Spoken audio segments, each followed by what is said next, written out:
আমার বিবাহিত স্ত্রীর সাথে বিয়ের আগে অবৈধ সম্পর্ক ছিল, এখন আল্লাহর কাছে কিভাবে ক্ষমা চাইব? যদি কোনো ভাই নিজের স্ত্রীর সাথে বিয়ের আগে বা অন্য কোনো মেয়ের সাথে বিয়ের আগে হারাম সম্পর্ক করে থাকেন, তাহলে তাকে তওবায়ে নাসুহা করতে হবে। কি তওবা করতে হবে ভাই? তওবায়ে নাসুহা মানে হলো খাঁটি তওবা। এমন তওবা করতে হবে যেই তওবাটা সে কখনো ভঙ্গ করবে না। আল্লাহ তাআলার কাছে লজ্জিত হয়ে, অনুতপ্ত হয়ে, নিজেকে ভৎসনা করে ক্ষমা চাইতে হবে।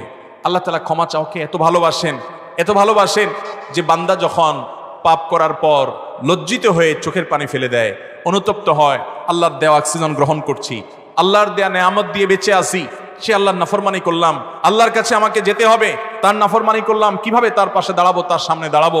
ওয়া আম্মা মান খাফা মাকামা রাব্বিহি ওয়া নাহান নাফসা আনিল হাওয়া, যে ব্যক্তি আল্লাহর ভয়ে সন্ত্রস্ত থাকে, এই জন্য লজ্জিত হয়ে নিজের পাপের জন্য ক্ষমা চাইবে এবং ভবিষ্যতে আর কোনোদিন পাপের কাছেও যাব না আল্লাহ সংকল্প করবে।